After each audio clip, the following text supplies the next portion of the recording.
New York, 1970. Clifford Irving walks into the headquarters of McGraw-Hill Publishing and tells the people in charge an incredible story.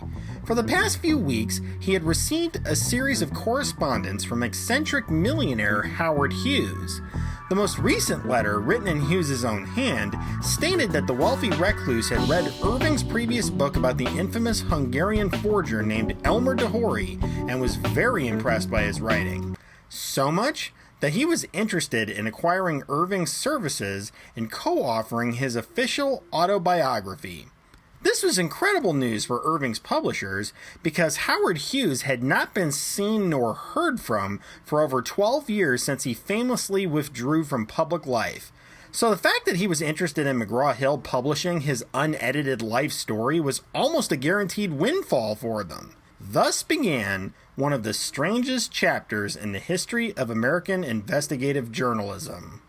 For those in the audience who aren't as well versed on this particular topic, let me give you a little information about the elusive figure at the center of this story. Born in Humble, Texas in 1905, Howard R. Hughes started life in truly austere surroundings. But things would greatly improve thanks to his gifted inventor/entrepreneur father, Howard R. Hughes Sr., when he invented a new type of drill bit for oil derricks. He would use this new invention to found the Hughes Tool Company in 1909, which his son would later inherit and convert into a business empire that spanned the globe. Growing up, young Hughes was fascinated by mathematics and science, despite having no particular love of school, and even though he never graduated college, he became a real-life Tony Stark. As an adult, Hughes tried just about any sort of venture he was fascinated by, such as filmmaking, real estate development, and even covertly running the city of Las Vegas. But his true passion lay within the field of aviation. After founding his own aircraft company, Hughes would become integral in the creation of several new technological innovations that would revolutionize the growing airline industry. Whenever he wasn't setting records for flying around the world, producing Academy Award-nominated films, or dating movie starlets like Katharine Hepburn or Ava Gardner, that is. One of the more frequent stories that I heard about this guy growing up was his invention of a brand new type of plane for the purpose of transporting troops and cargo overseas to help out the Allies during World War II. The plane in question was called the Hughes H-4 Hercules, which for the longest time was the biggest airplane in the world that would later become better known as the Spruce Goose, thanks to its frame being constructed from wood. However, because of the monumental process of building an aircraft that large, the Spruce Goose wasn't finished until after the war had already ended, and since Uncle Sam wasn't interested in paying for an airplane they didn't need, Hughes decided to keep it for himself. But not before personally executing a single test flight in 1947 to prove to the naysayers that it would fly. And fly it did. While Howard Hughes definitely sounds like an absolute badass, he was also a very sick man. For the majority of his life, he was plagued by numerous mental health issues that started off manageable, but they gradually became debilitating, and his addiction to opiates certainly didn't help matters either. Despite his best efforts to keep his personal problems off the front page, Hughes eventually got to the point where he just felt that he couldn't fight the media anymore. So in 1958, he disappeared from public view and dropped out of contact with nearly all who knew him.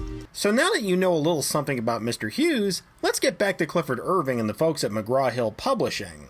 After Irving showed off the letters he had received, he also produced an unfinished manuscript that he had begun to co-write with Hughes through the mail. The publishers were very excited by the prospect of what would possibly be one of the more important books of the decade, but they couldn't help but feel a little bit suspicious. After all, how did Irving know for sure that the person he was corresponding with was actually Howard Hughes? To verify the story that Irving was telling them, McGraw-Hill brought in an independent company called Osborne Associates to verify that the letters were actually written by Hughes. The letters passed every single test with flying colors. The publishers even went as far as forcing Irving to submit to a polygraph, where it was determined by the examiner that he was not being deceptive. With the two major red flags dealt with, McGraw-Hill was ready to make a deal with Irving for the publishing rights to the book when it was finished. After some negotiating back and forth, McGraw-Hill agreed to pay Irving an advance of $765,000, with $400,000 of that to be paid to Hughes for his participation in the book. Putting those numbers into perspective, $765,000 in 1970 would be the equivalent of close to $6 million in 2022, meaning that Howard Hughes' cut of $400,000 would be well over $2 million today. An awful lot of money for sure. Once the deal was finalized, Irving got back to work on the manuscript. Now, in order to drum up publicity for the book, McGraw-Hill worked out a deal with Life magazine to publish excerpts from the manuscript, and this set in motion a chain reaction of events that nobody could have ever anticipated. Numerous representatives of Hughes and his business empire somehow got word of the upcoming book, and considering how Hughes himself hadn't made any sort of public statement since 1958, they were extremely doubtful about the authenticity of the book. One such notable instance was when journalist Frank McCulloch received a phone call from an irate individual claiming to be Hughes, who stated that the book was nothing more than pure fiction concocted by the author Clifford Irving.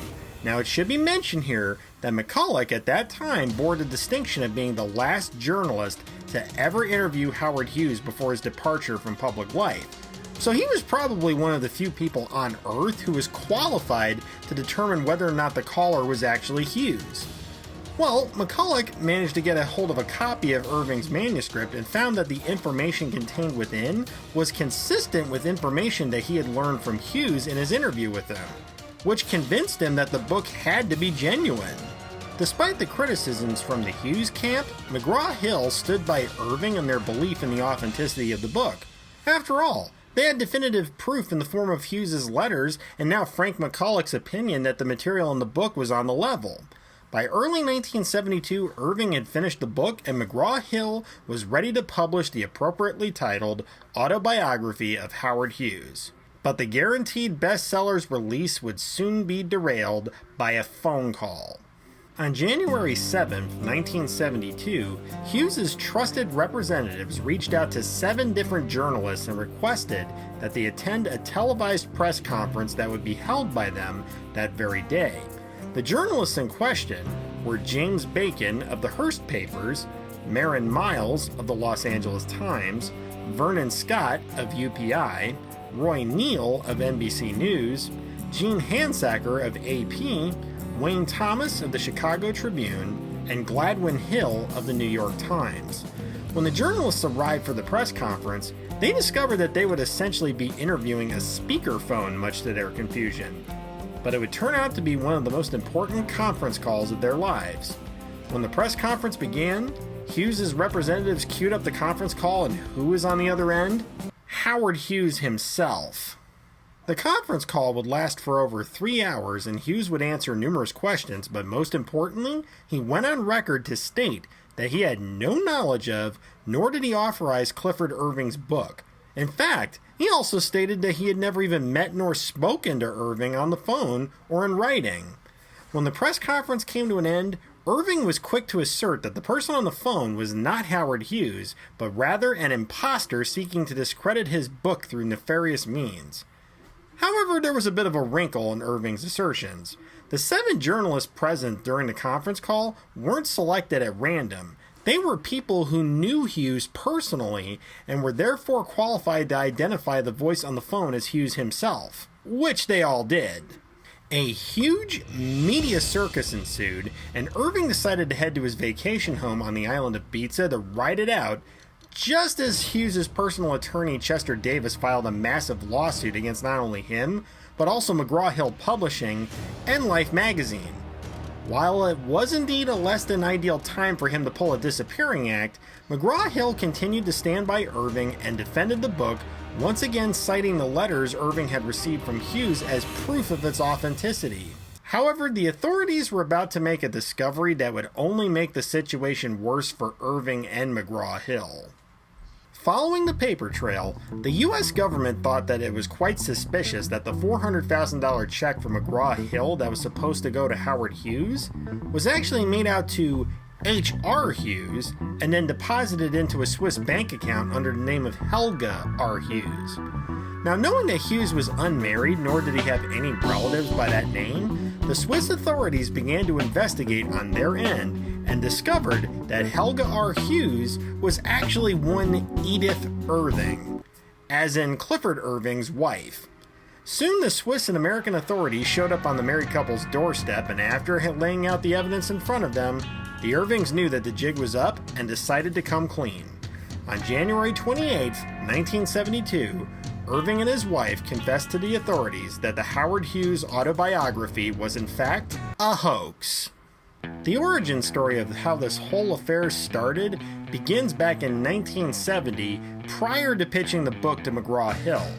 Irving was vacationing in Spain with his wife Edith, along with his longtime friend and fellow writer Richard Susskind, when he suddenly hatched an idea. Since Howard Hughes had turned into a recluse and cut off almost all contact with the public, Irving believed that he and Susskind could write a Hughes autobiography and profit from it, since it seemed almost certain that Hughes would never come out of seclusion in order to disavow it or sue them for libel. It took some convincing, but Susskind eventually agreed to the scheme, and the two men set out to pull off one of the biggest literary frauds in American history. Susskind took on the task of scouring news archives for material to be used in the book that appeared credible enough to fool experts. Irving went to friends of his on the island of Ibiza who happened to be talented artists and writers themselves. With their help, Irving was able to produce very convincing forged letters in Hughes's handwriting using authentic samples of his writings previously published in Newsweek. These would be the very same letters that McGraw-Hill touted as evidence that Irving was telling the truth, by the way. When Susskind compiled as much material as he could, and Irving had fabricated a sufficient enough paper trail, the two writers got to work on producing the autobiography of Howard Hughes. When it came down to making the deal for publishing rights, Irving concocted the scheme with his wife to set up the Swiss bank account under the name Helga R. Hughes so that they could pocket the $400,000 that was to ostensibly go to Hughes, whom Irving claimed to be ghostwriting for. It all seemed to be a perfect plan, and had Howard Hughes not come forward to publicly disavow the book, it's very possible that the plan could have gone off without a hitch. But unfortunately for the Irvings and Susskind, it all fell apart, and they would have to pay the price for it. All three were indicted for conspiracy to commit mail fraud, and all three pled guilty on June 16th of that year. The Irvings were sentenced to 2.5 years in prison. However, Clifford would be released after 17 months, and Edith would also have to serve a prison term in Switzerland due to the phony bank account scheme. As part of the guilty plea, Irving had to return the entire $765,000 advance to McGraw-Hill and would ultimately be forced to declare bankruptcy soon after. However, his writing career would eventually resume in 1981 when he wrote a book about his part in the whole scheme entitled The Hoax, which would later be adapted into a 2006 movie of the same name starring Richard Gere and Alfred Molina as Irving and Susskind, respectively. Eventually, Irving passed away in 2017 at the age of 87. Susskind actually got off relatively light with a sentence of 6 months in prison. However, he was released a month early due to good behavior, and his writing career pretty much continued without further incident until his death in 1999 at the age of 74.